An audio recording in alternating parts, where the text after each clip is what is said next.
ಬೇಡಿದ ವರಗಳನ್ನು ಕರುಣಿಸೋ ತಾಯಿ ಜಗನ್ಮಾತೆ. ಸರ್ವಶಕ್ತ್ಯಾತ್ಮಕ ಶ್ರೀ ಚೌಡೇಶ್ವರಿ ದೇವಾಲಯದಲ್ಲಿ 12ನೇ ವಾರ್ಷಿಕೋತ್ಸವ ಮಹೋತ್ಸವವನ್ನು ವಿಜೃಂಭಣೆಯಾಗಿ ನಡೆಸಲು ಸಕಲ ಸಿದ್ಧತೆಯನ್ನು ಈಗಾಗಲೇ ಮಾಡಲಾಗಿದೆ. ದಿನಾಂಕ 29/4/2025 ಮಂಗಳವಾರದಿಂದ ದಿನಾಂಕ 30/4/2025 ಬುಧವಾರದವರೆಗೆ ವಿಶೇಷ ಅಲಂಕಾರ ಮತ್ತು ವರ್ಷದಿಂದ ವರ್ಷಕ್ಕೆ ವಿಭಿನ್ನ ವಿಶೇಷ ಅಲಂಕಾರವಾಗಿ ಈ ವರ್ಷವೂ ಸಹ ವರಹ ಅಲಂಕಾರ ಮತ್ತು ವಾರಾಹಿ ಹೋಮವನ್ನು ಹಮ್ಮಿಕೊಳ್ಳಲಾಗಿದೆ. ಈ ಎಲ್ಲ ಕಾರ್ಯಕ್ರಮದ ಕುರಿತು ಶ್ರೀ ಚೌಡೇಶ್ವರಿ ದೇವಾಲಯ ಅಭಿವೃದ್ಧಿ ಸಮಿತಿ ಸದಸ್ಯರು ಮಾತನಾಡಿದ್ದಾರೆ. ಬನ್ನಿ, ಏನು ಮಾತನಾಡಿದ್ದಾರೆ, ಯಾವ ರೀತಿ ವಿಶೇಷತೆಯನ್ನು ಕೈಗೊಂಡಿದ್ದಾರೆ ಅಂತಕ್ಕಂಥದ್ದನ್ನು ಅವರ ಮಾತುಗಳಿಂದಲೇ ಕೇಳೋಣ. ಬನ್ನಿ.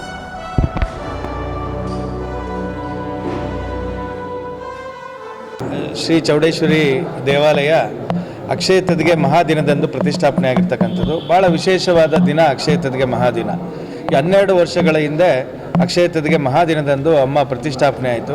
ಆ ಪ್ರತಿಷ್ಠಾಪನೆ ಆದಾಗಿಂದ ಒಂದಲ್ಲ ಒಂದು ಪವಾಡಗಳು ನಮ್ಮ ಚೌಡೇಶ್ವರಿ ದೇವಸ್ಥಾನದಲ್ಲಿ ನಡ್ಕೊಂಡು ಬರ್ತಾ ಇದೆ. ಪ್ರತಿಷ್ಠಾಪನೆ ಆಗೋ ದಿವಸ ಬೇರೆ ಎಲ್ಲೂ ಮಳೆ ಇರಲಿಲ್ಲ. ಅಮ್ಮ ತರುವಾಗ ಬರೀ ದೇವನಹಳ್ಳಿಯಲ್ಲಿ ಮಾತ್ರ ಮಳೆ ಬಿದ್ದಿತ್ತು. ಅದು ನಿಜವಾಗ್ಲೂ ಒಂಥರ ಭಾಳ ಮೈ ಜುಮ್ ಅಂತಕ್ಕಂಥ ವಿಷಯ. ಆ 12 ವರ್ಷಗಳ ನಿರಂತರದಲ್ಲಿ ಆ ತಾಯಿ ಕೂತ್ಕೊಂಡಿರ್ತಕ್ಕಂಥದ್ದು ಈ ಹೊರನಾಡು ಅನ್ನಪೂರ್ಣೇಶ್ವರಿ ಕೂಡ ಅದೇ ಗಳಿಗೆಯಲ್ಲಿ ಕೂತಿರ್ತಕ್ಕಂಥದ್ದು ಅನ್ನೋದು ಒಂದು ಅವ್ರನ್ನ ಹೇಳ್ತಕ್ಕಂಥದ್ದು. ಅದೇ ರೀತಿ ನಾವು ಕೂಡ ಒಂದು ಗೊತ್ತಿಲ್ಲ ದಾಸೋಹ ಕೂಡ ಪ್ರಾರಂಭ ಮಾಡಿದ್ದೀವಿ. ಅಲ್ಲೇ ಒಂದು 8 ವರ್ಷ ಆಯಿತು ದಾಸೋಹ ಪ್ರಾರಂಭ. ಪ್ರತಿ ಪೌರ್ಣಮಿಗೆ ಸುಮಾರು ಒಂದು 500-600 ಜನ ಪ್ರತಿ ಪೌರ್ಣಮಿಗೆ ದಾಸೋಹ ನಡೆಯುತ್ತೆ. ಪ್ರತಿ ಶುಕ್ರವಾರ ಊಟ ಪ್ರಸಾದ ನಡೆಯುತ್ತೆ. ಪ್ರತಿ ಮಂಗಳವಾರ ಪ್ರಸಾದ ನಡೆಯುತ್ತೆ. ಒಂದಲ್ಲ ಒಂದು ವಿಶೇಷವಾದ ಸವಲತ್ತುಗಳಲ್ಲಿ ಪ್ರಸಾದಗಳು ನಿರಂತರವಾಗಿ ನಡ್ಕೊಂಡು ಬರ್ತಾ ಇದೆ ಚೌಡೇಶ್ವರಿ ದೇವಾಲಯದಿಂದ. ಈ ಬಾರಿ ಭಾಳ ವಿಶೇಷ ಅಂದರೆ ವಾರಾಹಿ ಅಮ್ಮನವರಿಗೆ ವಾರಾಹಿ ಅಲಂಕಾರ ಮತ್ತು ವಾರಾಹಿ ಹೋಮ ಅಂತ ಹೇಳಿ, ಆ ವಾರಾಹಿ ಹೋಮ ಈ ಭಾಗದಲ್ಲಿ ಎಲ್ಲೂ ಕೂಡ ಆಗಿರಲಿಲ್ಲ. ನಮ್ಮ ಹೋಮ ಮಾಡ್ತಕ್ಕಂಥವ್ರು ದೇವನಹಳ್ಳಿಯ ಭಾಗದ ಜನತೆಗೆ ಎಲ್ಲರಿಗೂ ಒಳ್ಳೇದಾಗಬೇಕು, ಯಾವುದನ್ನ ಒಳ್ಳೆ ಹೋಮ ಮಾಡಿ ಅಂತ ಹೇಳಿದ್ದಕ್ಕೆ ಅವರಷ್ಟಿಗೆ ಸ್ವಯಂ ಪ್ರೇರಿತವಾಗಿ ವಾರಾಹಿ ಹೋಮ ಮಾಡೋಣ, ಅದು ತುಂಬ ಚೆನ್ನಾಗಿರುತ್ತೆ, ಮನೆ ಕಟ್ಟೋರ್ಗಾಗಲಿ ಅಥವಾ ಭೂ ವ್ಯಾಜ್ಯಗಳಿರಲಿ ನಿವಾರಣೆ ಆಗ್ತದೆ ಅಂತ ಹೇಳಿದ್ರು. ನಮ್ಮ ಒಂದು ದೇವಸ್ಥಾನಕ್ಕೆ ನಿವೇಶನ ಕೂಡ ಕೊಟ್ಟಿದ್ದಾರೆ. ನಾವು ಕೂಡ ಒಂದು ದಾಸೋಹ ಭವನ ಕಟ್ಟಬೇಕು, ಅದೆಲ್ಲ ಒಂದು ಕಟ್ಟಬೇಕಾಗಿತ್ತು. ಆ ದೃಷ್ಟಿಯಿಂದ ಎಲ್ಲರಿಗೂ ಅನುಕೂಲ ಆಗೋ ದೃಷ್ಟಿಯಿಂದ ವಾರಾಹಿ ಹೋಮ ಅಂತ ಹೇಳಿದ್ವಿ. ಆ ವಾರಾಹಿ ಹೋಮವನ್ನು ಈ ಭಾಗದಲ್ಲಿ ಎಲ್ಲೂ ಇಲ್ಲದೆ ಇರೋದ್ರಿಂದ ಹೆಚ್ಚು ಜನನ ನಿರೀಕ್ಷಣೆ ಮಾಡಿದ್ದೀವಿ. ಅಷ್ಟು ಜನ ಬಂದು ಅವ್ರಿಗೇನು ಕೋರಿಕೆ ಇದೆ ಖಂಡಿತ ಕೋರಿಕೆ ಇಡತಕ್ಕಂಥ ವಾರಾಹಿ ದೇವಿ ಭಾಳ ಶಕ್ತಿಯುತವಾದ ದೇವಿ. ಆಂಧ್ರ ಮತ್ತು ಬೇರೆ ಕಡೆ ನಾರ್ತ್ ಕಡೆ ಸ್ವಲ್ಪ ಅದನ್ನು ಹೋಮ ಎಲ್ಲ ಮಾಡ್ತಾರೆ. ಈ ಭಾಗದಲ್ಲಿ ಎಲ್ಲೂ ಕೂಡ ವಾರಾಹಿ ಹೋಮ ಮಾಡದೇ ಇರೋದ್ರಿಂದ ಅದೇ ಒಂದು ವಿಶೇಷ.